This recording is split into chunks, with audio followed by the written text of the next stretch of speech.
अस्सलाम वालेकुम my dear friends. आज हम कानूनी शहादत आर्डर जिसकी लेक्चर सेकंड को डिस्कस करेंगे, जिसमें हम आर्टिकल 16 और 17 को पढ़ेंगे।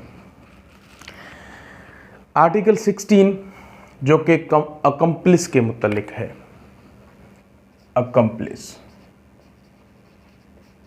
What is mean by accomplish? Accomplish means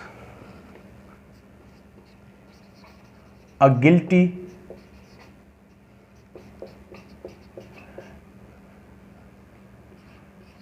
associate of crime, a guilty associate of crime। अब ये इसकी जो है ना वो लफ्ज़ी माना है। अगर इसी की हम देखें ब्लेक्स लॉ में, डिक्शनरी जो ब्लेक्स लॉ डिक्शनरी है उसके मुताबिक अगर हम इनकी डेफिनेशन देखें तो वो कुछ अलग है। ब्लेक्स लॉ डिक्शनरी के मुताबिक accomplish is a person who is in any way involve with any other in the commission of a crime. A person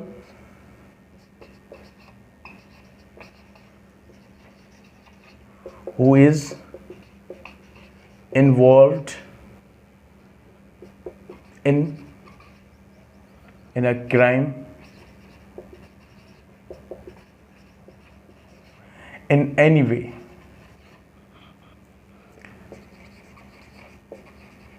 whether as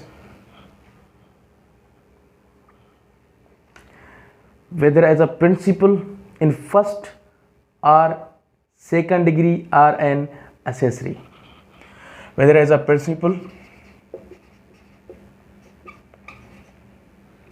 in first or second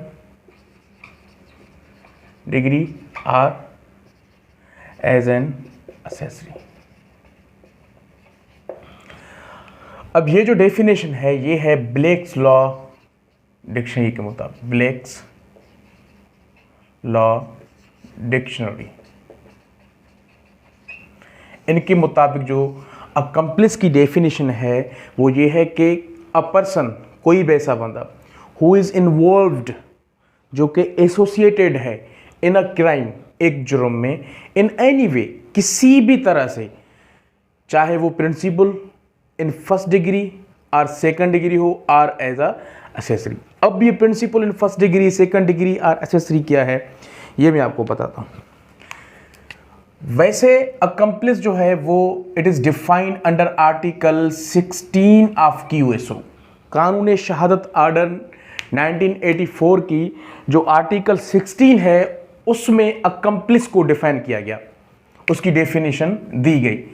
but in that article the law does not describe the kinds of accomplice.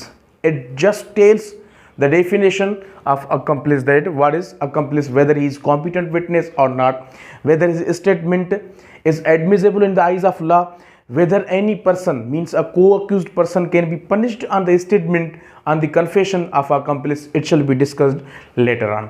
But here we are going to discuss about the kinds of accomplice, that what are the kinds of accomplice. If we look at the definition of accomplice as given by the Black's Law Dictionary, we can assume, we can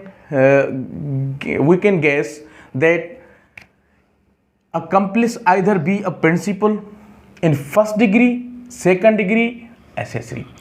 अब या तो जो accomplice है, accomplice principal offender भी हो सकता है। अगर इसको हम देखें, principal offender, principal offender.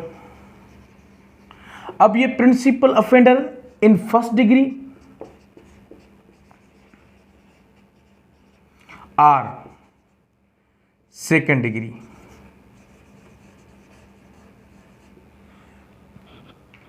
Principal offender first degree और सेकंड डिग्री।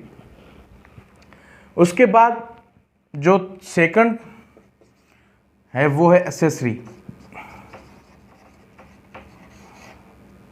एसेसरी यानी सहूलतकार।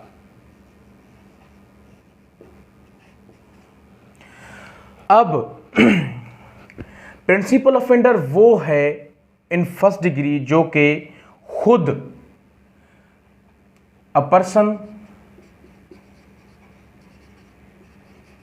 Who being associated commits a crime himself। और जो सेकंड डिग्री है वो हो सकता है एक अबेटर, जो किसी को कंस्पायर करे, जो किसी को अबेट करे for the commission of an offence. Means a person who abates, जो abate means उकसाना, a person who abates an other to commit a crime। Accessory इनकी दो एग्जाम हो सकते हैं, दो काइंड्स। एक तो बिफोर क्राइम और एक हो सकता है आफ्टर क्राइम, जुर्म से पहले या जुर्म के बाद। अब इनकी मैं आपको कुछ एग्जांपल्स देता हूं। फॉर एग्जांपल, दो दोस्त हैं, there are two friends, one is Sarfaraz and second one is Ahmed Ali. एक ही नाम है, सरफराज और अहमद। अब ये जो सरफराज है, सरफराज को अहमद ने अबेट किया, अहमद ने अबेट किया सरफराज को कि आप सी को कत्ल करें, सी को कत्ल करें। अब सी कौन है? सी फॉर एग्जांपल अगर मैं कहूं कि उनका कोई भी दोस्त है, सी को कत्ल करें। अहमद ने सरफराज को कहा कि आप सी को कत्ल करें। ठीक है, अब कत्ल करने के लिए डी ने सरफराज को एक गन दिया। समझ लें, सी ने अबेट किया और डी ने गन दे दिया, मींस फैसिलिटेट किया before the crime, before the crime के you may go and kill C, आप सी को मार दें। अब सरफराज ने सी को मार दिया, सी मर गया। अब ये जो सरफराज है ये है principal offender in first degree because he is associated in the crime as well as and commits the crime himself, और खुद ही इसने सी को मार दिया। और बी जो है, बी वो है जो अहमद है, वो है सेकंड डिग्री, मतलब अबेटर। इसने अबेट किया सरफराज को कि आप सी को उड़ा दें। अच्छा, अब जो डी है, डी ने इनको गन दिया कि आप जाएं और इनको मार लें, तो ये हुआ असेसरी। कौन हो गया? Accessory. Accessory before crime, before crime हो गया। क्राइम हो गया, पुलिस सरफराज को ढूंढ रही है और यहां पे ई ने क्या किया, सरफराज को अपने गोडाउन में छुपा दिया कि आप यहां पे छुप जाएं, तो ये भी असेसरी हो गया मगर आफ्टर क्राइम। तो ये हैं काइंड्स ऑफ अकम्प्लिस के, कि अकम्प्लिस है क्या। अब इनकी हम डेफिनेशन पढ़ेंगे as per the provision of 16, article 16 of Qanun Shahadat के आर्टिकल 16 इसके बारे में क्या कह रहा है, इसकी एडमिजिबिलिटी क्या है, ये किस किस प्रोसीडिंग में एडमिजिबल है, कहाँ कहाँ पर इसकी एक्सेप्शंस हैं, वो हम देखेंगे। As per the definition of article 16 accomplice क्या है? An accomplice shall be a competent witness as against an accused person. सबसे पहले he is a competent witness. सबसे पहले तो ये competent witness है, इसमें कोई शक नहीं है, competent witness है। उसके बाद except in the case of an offense punishable with had,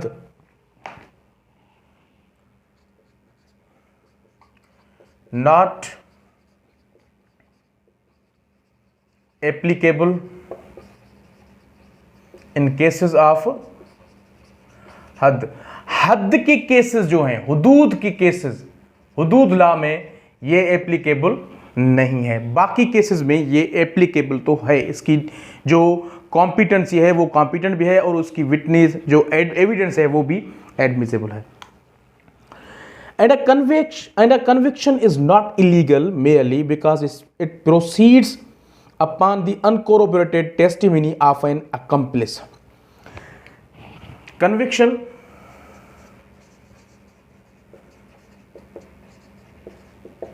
is not illegal on the ground that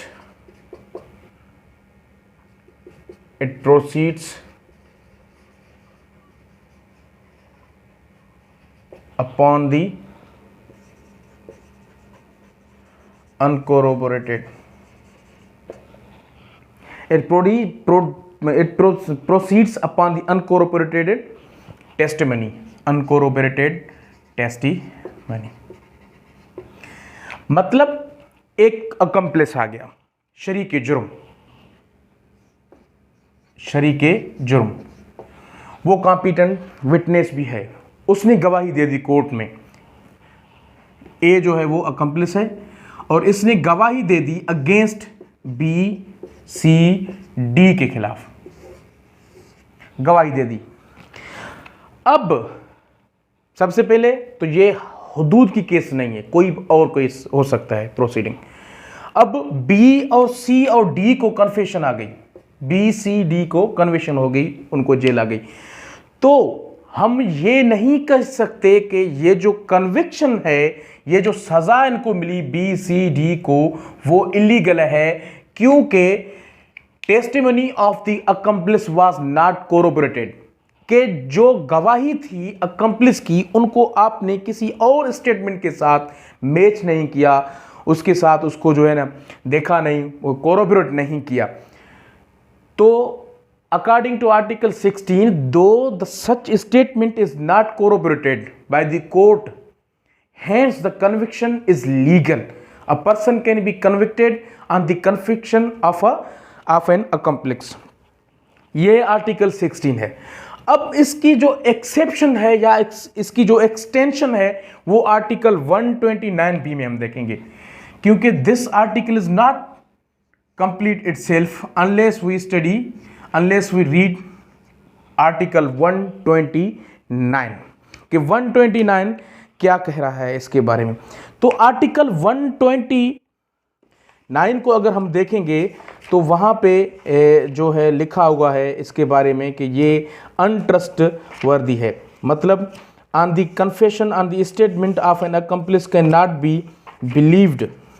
There are some circumstances के आर्टिकल जो 16 की अगर हाँ आर्टिकल 129 द कोर्ट में परज्यूम एग्जिस्टेंस ऑफ सर्टेन फैक्ट्स। अगर आर्टिकल 129 की बी क्लास को हम देखें तो कह रहा है कि that an accomplice is unworthy of credit. An accomplice is unworthy of credit unless he is corroborated, unless he is corroborated with in material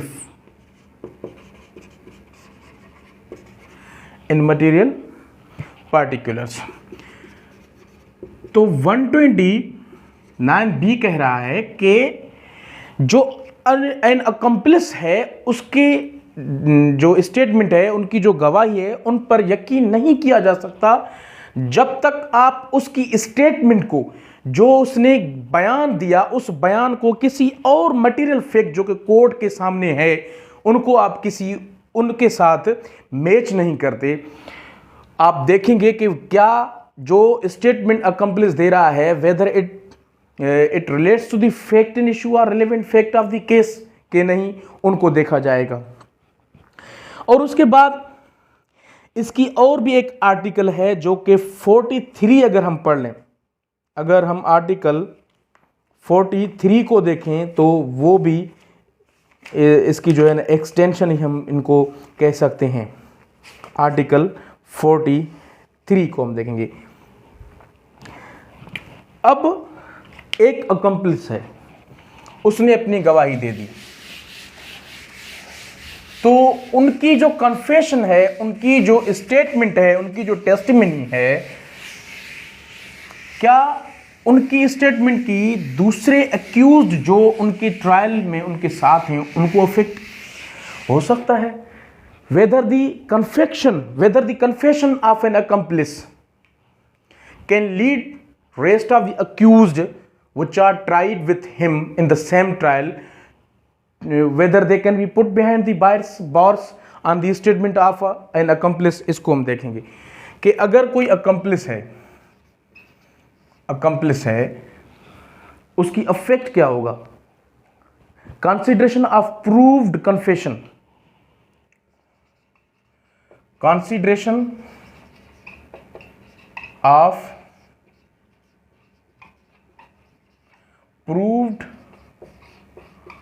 confession affecting the person making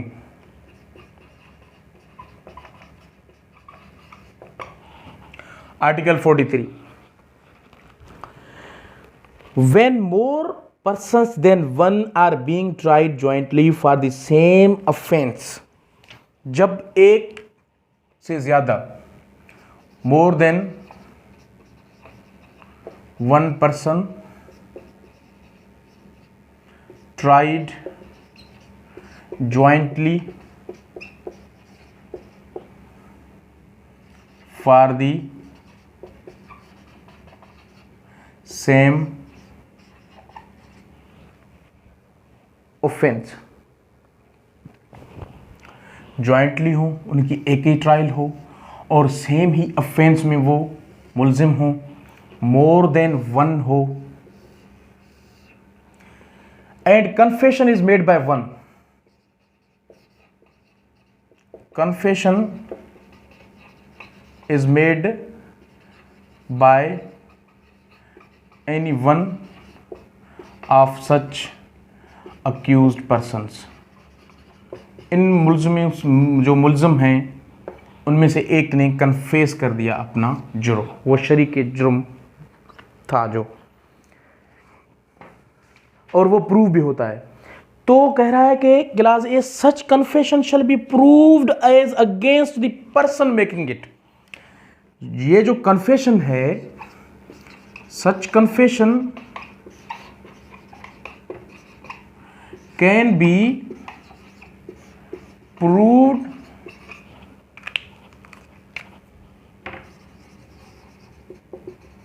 against the person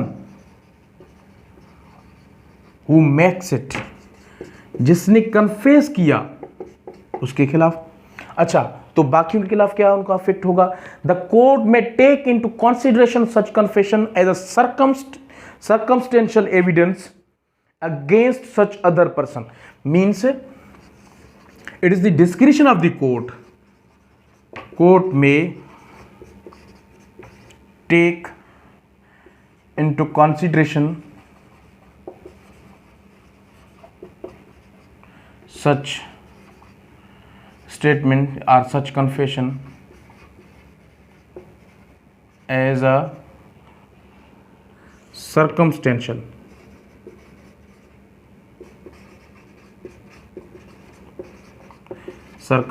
evidence against the other accused persons। अब देखें, एक trial है, अब 3 मुलजिम हैं, 4 मुलजिम, एक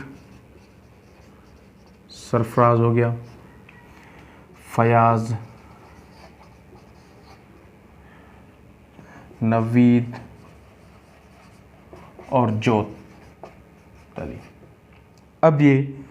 अब सरफराज ने जो है कन्फेस कर लिया, इसने कन्फेस कर लिया,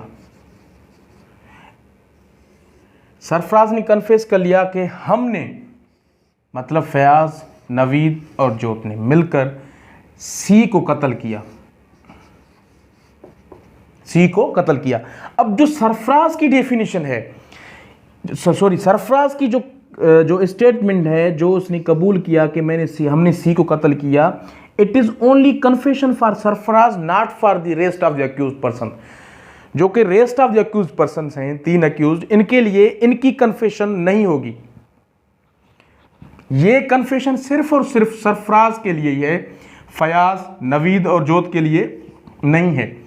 मगर ये जो इनकी कन्फेशन है, इनको फयाज, नवीद और जोत के खिलाफ एज अ सर्कमस्टेंशियल एविडेंस लिया जा सकता है। मतलब बाकी जो फैक्ट हैं, बाकी जो केस आगे प्रोसीड होगा, उनके साथ इसकी जो कन्फेशन है सरफराज की, उनको जो है ना कंबाइन किया जाएगा, उनको कनेक्ट किया जाएगा फैक्ट के साथ कि क्या ये चीज़ उनके साथ मिलती है क्या नहीं। उनके बाद जो भी स्टेटमेंट आएंगे, जो भी एविडेंस होगा, उनके बाद अगर ये इनके ऊपर साबित होता है ये क्राइम, तो उनको सज़ा दी जाएगी, या ये खुद बाद में कन्फेस करते हैं तो वो देखा जाएगा। By the way, the confessional statement by an accomplice person is only the confession for himself, not for the rest of the accused persons, though it is the discretion of the court to take into the consideration of such a confession against rest of the accused persons। उसके बाद हम article last देखेंगे, जो कि 17 article है, article 17। Article 17 number of witnesses और competency of जो है ना वो विटनेस के बारे में बता रहा है। Article 17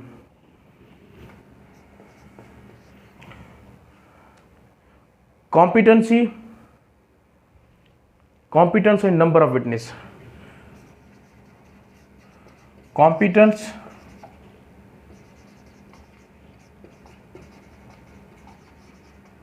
and number of witness. अब एक तो आर्टिकल 3 हमने पढ़ा था, वो कि जनरल डेफिनेशन था कॉम्पिटेंसी ऑफ द विटनेसेस के बारे में। The competence of a person to testify and the number of witnesses required in any case shall be determined in accordance with the injunctions of Islam as laid down in the Holy Quran and Sunnah। Means competency and number of witnesses in any case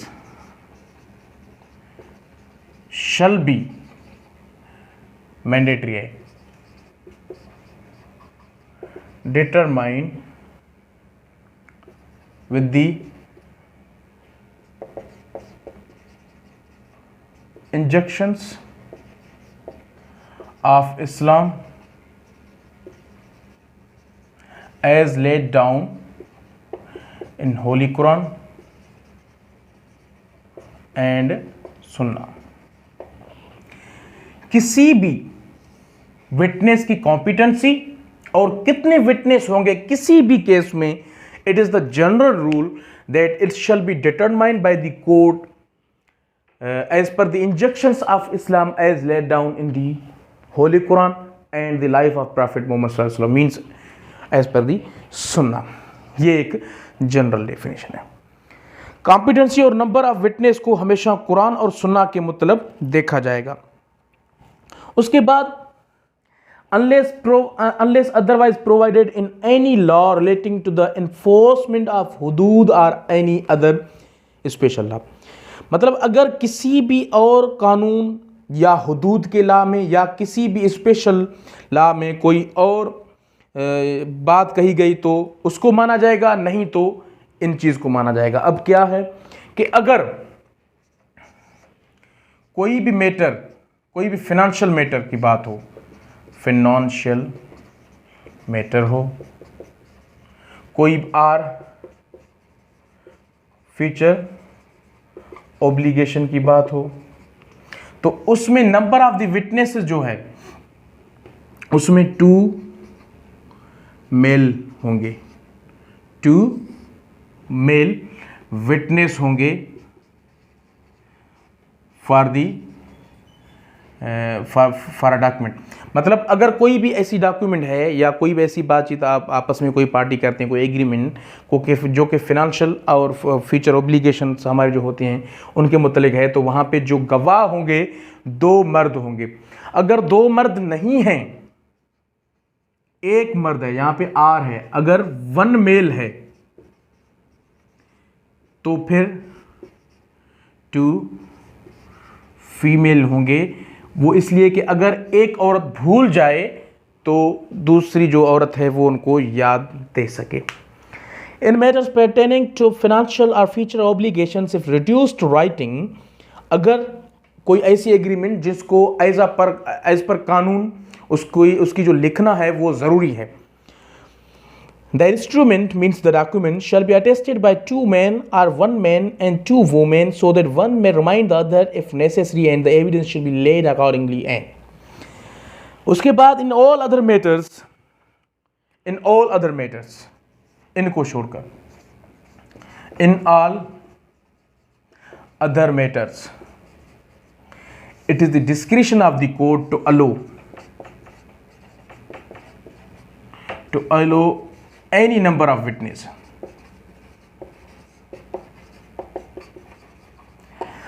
in case को छोड़कर बाकी description of the court है कि वो किसी भी case में एक गवाह ले, 2 ले, 3 ले, 4, 5, 6, 10, 20, वो उनकी मर्जी है. In all other matters, the court may accept or act on the testimony of 1 man or 1 woman or such other evidence as the circumstances of the case may warrant. मतलब केस को देखा जाएगा, केस की नोयत को देखा जाएगा और इस वो डिस्क्रिप्शन ऑफ द कोर्ट है कि वो उस केस में किसी भी एक मर्द की गवाही ले, किसी भी एक औरत की गवाही ले, किसी भी 2 मर्द, 3 औरतें, किसी की भी गवाही ले. मगर जो फिनेंशियल मैटर्स और फ्यूचर एब्लिगेशंस हैं, अगर कोई ऐसी एग्रीमेंट की जा रही है between the parties which is necessary to be reduced in the writing, so such instrument मतलब वो document shall be attested by 2 male members. If there is 1 male member there shall be 2 female members. So this was all about the Qanun Shahadat order second lecture where we discussed about the accomplice and article 17. Article 16 और 17 को हमने discuss किया है. इंशाल्लाह आगे भी कानून Shahadat order को लेके चलेंगे. कल जो है ना इंशाल्लाह हम फैक्ट के मुतल्लिक पढ़ेंगे, द रिलेवेंसी ऑफ फैक्ट को पढ़ेंगे. और आज के लिए इतना ही काफ़ी है. मुझे अपने दुआ में याद रखें. अल्लाह हाफ़िज़.